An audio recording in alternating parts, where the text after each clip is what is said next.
अस्सलाम वालेकुम। अटलांटा की गलियों का खूबसूरत नज़ारा करते हुए एक सबक आमूज बात बगौर सुनिएगा। एक लाजवाब उसूल। मैंने हाल ही में एक दिल को छू लेने वाली वीडियो देखी जिसमें इंसानी रिश्तों के बारे में गहरा सबक है। एक गांव में एक बुजुर्ग अकेले रहते थे। वो नाबीना थे, चलने फिरने से कासिर थे और उनकी देखभाल करने वाला कोई नहीं था। उनका इकलौता बेटा शहर में काम करता था और उन दोनों की किफालत करता था।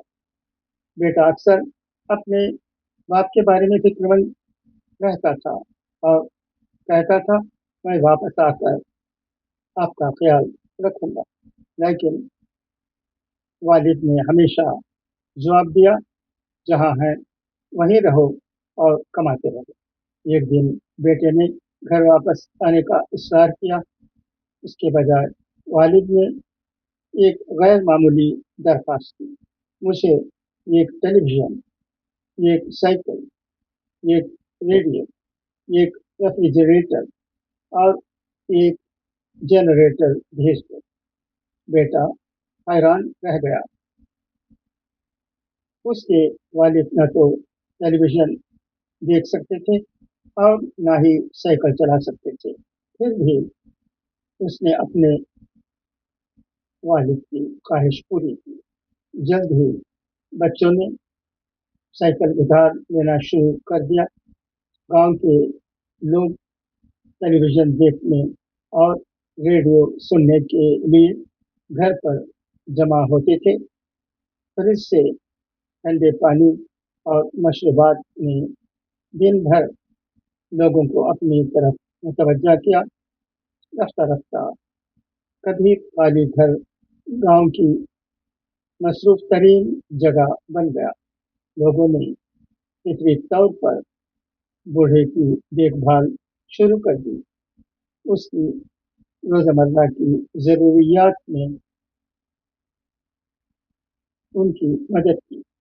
वालिद एक लाजवाल उसूल को समझ चुके थे।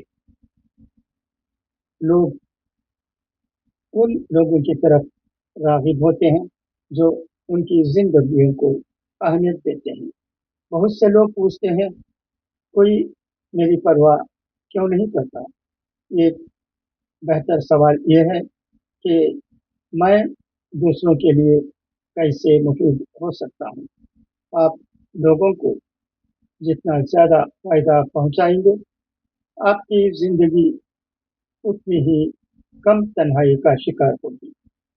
खिदमत से ऐसे रिश्ते बनते हैं जो सिर्फ हमदर्दी नहीं कर सकते। नबी करीम सल्लल्लाहु अलैहि वसल्लम ने इस उसूल को खूबसूरती से बयान फरमाया। अल्लाह के नज़दीक सबसे ज़्यादा महबूब वो हैं जो दूसरों के लिए सबसे ज़्यादा फ़ायदेमंद हों। जब आप फ़ायदे का ज़रिया बनेंगे तो आपकी सोहबत में कभी कमी नहीं होगी और आप इंसानी मोहब्बत में कभी गरीब नहीं होंगे। www.cpsglobal.org।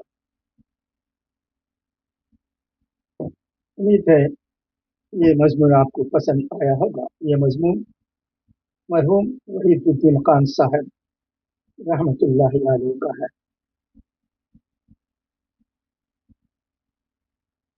अच्छा, तो अब इजाज़त, इंशाअल्लाह फिर मुलाकात होगी।